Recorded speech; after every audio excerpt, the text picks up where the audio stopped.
the delusional fan base that follows her disrespected the WNBA players by saying she's going to go in that league and tear it apart. Gino Auriemma once referred to Caitlin Clark's supporters as overly optimistic. Now, those same supporters are witnessing her excel in the WNBA, shatter 62 records, claim Rookie of the Year honors, and become the first rookie in 16 years to be named to the All-WNBA first team. And the surprising part?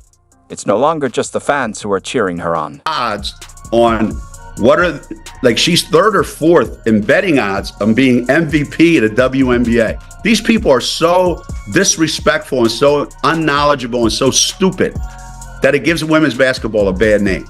Okay, so the kid was set up for failure right from the beginning. Stephanie White, the new head coach of the Indiana Fever, recently spoke out, offering a perspective on Caitlin Clark that's in stark contrast to Gino Auriemma's criticisms. Her view of Clark paints a picture so different from Auriemma's that it may leave you questioning if they're talking about the same player. In this video, we'll also dive into the key off-season goals that Coach White and Caitlin are focusing on to dominate next season. It's clear that Gino's remarks haven't aged well. Curious about what Coach White said that's creating a buzz? NBA player, and believe me, I've coached the best, and I've pissed them off a lot, and they let me know about it. But they were tremendously disrespected, and none of them are going to say it. But human nature is, okay, this kid's coming into the league. Imagine this, June 2024. Gino Auriemma, the iconic coach of UConn, stirs the pot with a bold statement about Caitlin Clark, sending shockwaves through the basketball community. Auriemma, never one to mince words, doesn't hold back. He asserts that Clark isn't suited for the WNBA's demanding physicality. His remarks land with force, reverberating across the entire sports landscape. She's got the wrong skill set to handle the physicality of that league, and she's a rookie. Is the legendary women's college basketball coach on the mark, or has he overlooked something the rest of the world sees? The air is thick with anticipation. Fans, analysts, and players alike are waiting to see what happens next. Then, something extraordinary unfolds. Game after game, Caitlin Clark shatters expectations, proving Auriemma wrong. Her assists pile up like towering peaks, and her shots hit the mark with deadly accuracy. The world watches, stunned, as this rookie, who is deemed unfit for the league, begins to rewrite the record books. With each game, the pressure mounts. How far can Clark go? Can she maintain this momentum? The critics grow silent, while the supporters grow louder. Clark isn't just playing well, she's dominating the game. Between great players and phenomenons. No one ever said Caitlin Clark wasn't, no one ever said there weren't ever great players before Caitlin Clark. There was never phenomenons, not in my lifetime, with women's basketball. And I went to UConn, so I've seen plenty of great players, but nobody's ever moved the needle in my lifetime like this.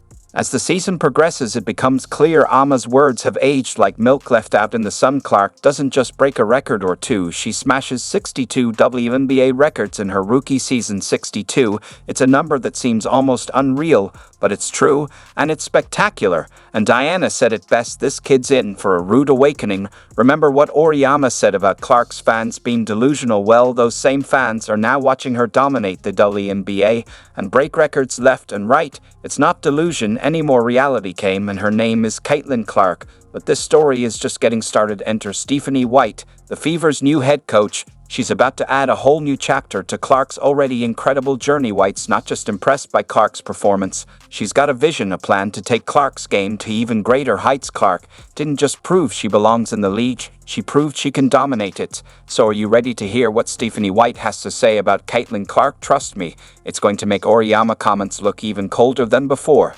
Anna said it best. This kid's in for a rude awakening. Remember when they said Caitlin Clark couldn't handle the WNBA? Well, Stephanie White isn't just proving those critics wrong, she's rewriting the playbook. So, how does a coach take a record-breaking rookie and elevate her even further? White's approach might just surprise you. Stepping up to the microphone, White commands the attention of the basketball world. She's not just discussing victories and defeats. She's outlining a bold, ambitious vision for the Fever's future. Her focus? unlocking every ounce of Caitlin Clark's untapped potential. A great player. She's a high IQ player.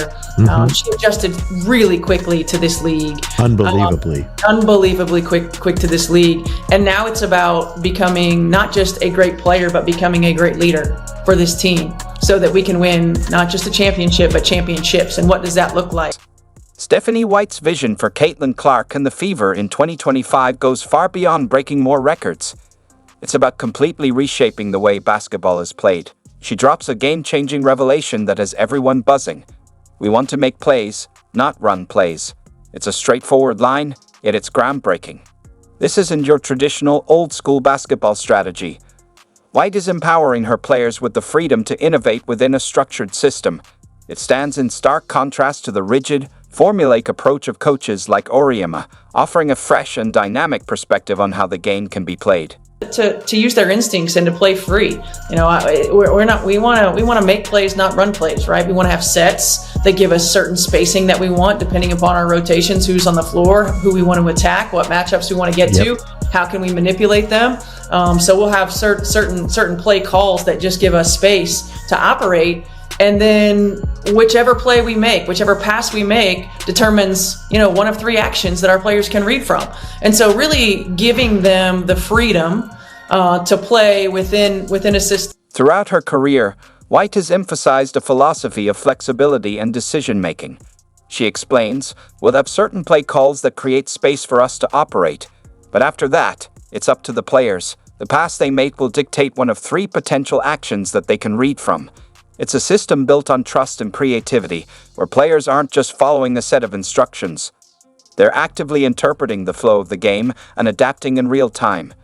This approach gives the team a sense of freedom while maintaining the structure necessary to succeed. Wants to know, if Caitlin Clark played for Gino, would he let her shoot logo threes? Should I answer that? Go ahead. Hell no. Okay. He didn't even let us dribble. Not the iPad for we were playing triangle, pass, screen away, pinch post. I bet we came off 5. But how will this new approach affect Clark's game? The anticipation is high. Clark has already proven she can dominate in a traditional system. But with this freedom, what's next? White isn't just focusing on plays. She's discussing basketball with Clark, about the game as a whole, not just Fever basketball. This could unlock new heights for Clark's game. What's your approach when you're coaching greatness like that? Yeah, I think first and foremost, just talking basketball, right? Just having general basketball conversations about what she's watching, what she likes, what are some of the things that what are some of her thoughts from, not just what the Indiana Fever have done, but from the game of basketball in general. This open communication is central to White's strategy. She's not just telling Clark what to do. She's listening, learning, and collaborating. White shares, I talked to her about how we can use her to help her be more efficient and effective, ultimately making the team better. White's coaching approach isn't just about making Clark a great player, it's about shaping her into a great leader. She's fostering Clark's high basketball IQ and helping her see the game from fresh perspectives. White's confidence in Clark is evident. She's a great player, a high IQ player, and she's adjusted quickly to this league. Ever seen in the NBA a player that can throw the ball ahead on the break better than her? Or him? Anyone. I had Isaiah, I had Hall of Fame point guard. Never anyone better than her. I also think that, like a lot of my great point guards, Hall of Famers, she could play off the ball so well because she knows how to move without the ball, and it wouldn't tire her. The contrast between White's supportive style and Auriemma's criticism couldn't be clearer. While Auriemma doubted Clark's ability to adapt, White is embracing it, building on it, and using it to reshape the entire team. This isn't just about proving the doubters wrong anymore. It's about setting a new standard for what's possible in women's basketball. As we look ahead to the 2025 season, one thing is clear.